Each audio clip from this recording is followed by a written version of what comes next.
ദേശാഭിമാനി മുഖപ്രസംഗം ഏപ്രിൽ 23. നവകേരളം സൃഷ്ടിച്ച് LDF സർക്കാർ.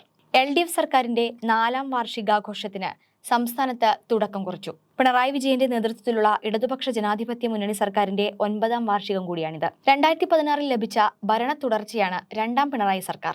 LDF മുന്നോട്ട് വെച്ച നവകേരള സൃഷ്ടിയുടെ പൂർത്തീകരണ ഘട്ടത്തിലാണ് വാർഷികാഘോഷം. നേട്ടങ്ങൾ എണ്ണിപ്പറഞ്ഞുള്ള സോഷ്യൽ ഓഡിറ്റിംഗിനാണ് തിങ്കളാഴ്ച കാസർഗോഡ് കാലിക്കടവിൽ തുടക്കം കുറിച്ചത്. സാമൂഹ്യനീതിയിൽ അധിഷ്ഠിതമായ സമഗ്ര വികസനം എന്ന കാഴ്ചപ്പാടിലാണ് മുന്നോട്ടു പോകുന്നത്. സർക്കാർ ഒപ്പമുണ്ടെന്ന വാഗ്ദാനം വെറും വാക്കല്ലെന്ന ജനങ്ങളുടെ ബോധ്യമാണ് ഏതു പ്രതിസന്ധിയെയും അതിജീവിച്ച് മുന്നേറാൻ കരുത്താകുന്നത്. നാടിന്റെ വികസനം എന്നത് വെറും വാചകമടിയല്ലെന്ന് ജനങ്ങൾ അനുഭവിച്ചറിഞ്ഞ 9 വർഷമാണ് കഴിഞ്ഞുപോയത്. എന്റെ കേരളമെന്ന് ഏതൊരു മലയാളിക്കും അഭിമാനത്തോടെ പറയാൻ കഴിയുന്ന സാഹചര്യമാണ് ഒരുങ്ങിയിട്ടുള്ളത്. കേരളത്തിന്റെ പ്രധാന റോഡുകളിലൂടെ സഞ്ചരിച്ചാൽ തന്നെ മാറ്റം പെട്ടെന്ന് അനുഭവവേദ്യമാകും. 9 വർഷം മുമ്പ് പൊട്ടിപ്പൊളിഞ്ഞു കിടന്ന റോഡിലൂടെ സഞ്ചരിച്ച് നടുവൊടിഞ്ഞവർ മലയോര മേഖലകളിൽ പോലും സുഖമായി യാത്ര ചെയ്യുന്നു. UDF കാലത്ത് ഉപേക്ഷിച്ച ദേശീയപാതയുടെ നിർമ്മാണം അവസാന ഘട്ടത്തിലാണ്. കാസർഗോഡ് നിന്ന് തിരുവനന്തപുരത്തേക്ക് അതിവേഗം എത്താനുള്ള 6 വരി പാതയാണ് ഒരുങ്ങുന്നത്. തലമെടുപ്പിന് 6000 കോടി രൂപ കിഫ്ബി വഴി സംസ്ഥാനം കൊടുക്കാൻ തയ്യാറായതുകൊണ്ടാണ് ദേശീയപാത നിർമ്മിക്കാനായത്. മറ്റൊരു സംസ്ഥാനവും ദേശീയപാതയ്ക്ക് പണം മുടക്കിയിട്ടില്ലെന്നതും പ്രത്യേകം ഓർക്കേണ്ടതാണ്. UDF ഭരണത്തിൽ പണി അവസാനിപ്പിച്ച് ഓഫീസും പൂട്ടിപ്പോയ പദ്ധതിയാണ് LDF സർക്കാരിന്റെ ഇച്ഛാശക്തിയിൽ നടപ്പാക്കാനായത്. UDF നിലപാടിൽ 12000 കോടിയുടെ നഷ്ടമാണ് കേരളത്തിനുണ്ടായത്.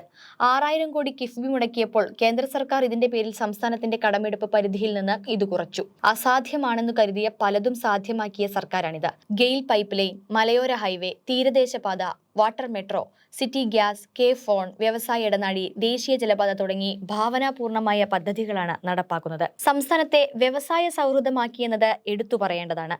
ആധുനിക വിജ്ഞാന ഉൽപാദന കേന്ദ്രമായി കേരളം മാറിക്കഴിഞ്ഞു.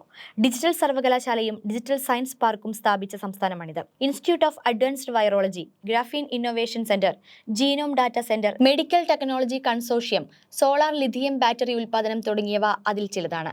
ചെറുകിട സംരംഭങ്ങളിലൂടെ ലക്ഷക്കണക്കിന് തൊഴിൽ സൃഷ്ടിച്ചത് പുതുചരിത്രമാണ്. വ്യവസായ മേഖലയിൽ കാലത്തിനനുസരിച്ച് വ്യവസ്ഥകൾ കൊണ്ടുവന്നു. നിക്ഷേപ സംഗമത്തിൽ വന്ന വാഗ്ദാനങ്ങൾ പാലിക്കാൻ ഫാസ്റ്റ് ട്രാക്ക് സംവിധാനം ഏർപ്പെടുത്തി. 5 മിനിറ്റിനുള്ളിൽ വ്യവസായം തുടങ്ങാമെന്നത് വെറും വാക്കല്ല.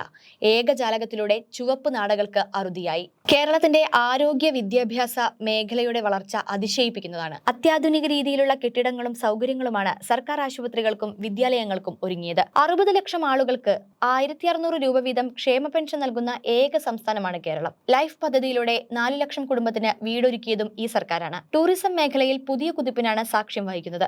അതിദരിദ്രരല്ലാത്ത സംസ്ഥാനമായി കേരളം മാറി.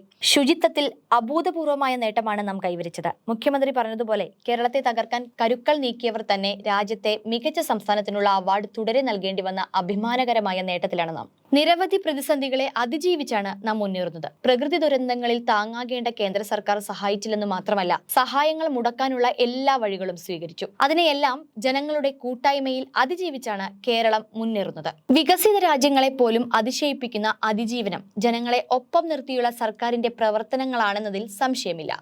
എന്നാൽ കേരളത്തിന്റെ ഈ നേട്ടങ്ങൾ അംഗീകരിക്കാൻ പ്രതിപക്ഷത്തിനോ അവരെ പിന്താങ്ങുന്ന മാധ്യമങ്ങൾക്കോ കഴിയുന്നില്ല. അവർ നിരന്തരം വ്യാജ ആരോപണങ്ങൾ സൃഷ്ടിച്ച സർക്കാരിനെയും ഇടതുപക്ഷത്തെയും കടന്നാക്രമിക്കാൻ ശ്രമിക്കുകയാണ്. സർക്കാരിന്റെ നേട്ടങ്ങൾ ജനങ്ങളോട് പറയുന്നത് പോലും അസഹിഷ്ണുതയോടെയാണ് കാണുന്നത്. വാർഷികാഘോഷം ദൂർത്തെന്ന ഇല്ലാക്കഥ അവർ പ്രചരിപ്പിക്കുകയാണ്. 2 ലക്ഷം കോടി രൂപയുടെ പദ്ധതികൾ നടപ്പാക്കുമ്പോൾ അത് പറയാൻ ചെറിയ തുക വിനിയോഗിക്കുന്നത് പോലും സഹിക്കുന്നില്ല. സർക്കാരിന്റെ നേട്ടങ്ങൾ പറയാൻ പാടില്ലെന്ന വാശിയിലാണ് മാധ്യമങ്ങളും പ്രതിപക്ഷവും. എന്നാൽ ഇവരുടെ കുത്തിത്തിരിപ്പൊന്നും ജനങ്ങൾക്കിടയിൽ ഏശില്ലെന്നതിന് വാർഷികാഘോഷ ഉദ്ഘാടന ദിവസത്തെ ജനസഞ്ചയം തന്നെ തെളിവ്.